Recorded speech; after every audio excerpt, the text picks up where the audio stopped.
फरमाया वनसरू, मैं उस रसूल की मदद करो, रसूल की इज्जत करो, ताजीम और अदब करो, वो हमने कर ली।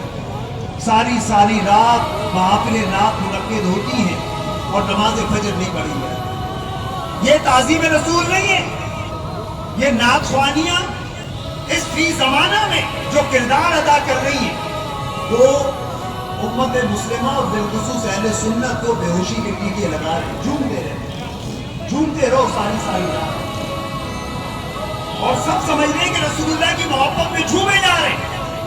तुम झूमते रहो और मुल्क पाकिस्तान बेहयाई और फहाशी का अड्डा बनता चला जाए, हमें परवाह नहीं है। हमारा काम तो झूमना, हम तो दीवाने। अरे दीवाने नहीं, बाशऊर बनो। आज बदकिस्मती से दीवाना कहा जाता है और दीवाना कहने में फख्र किया जाता है। पागल को कहते हैं दीवाना।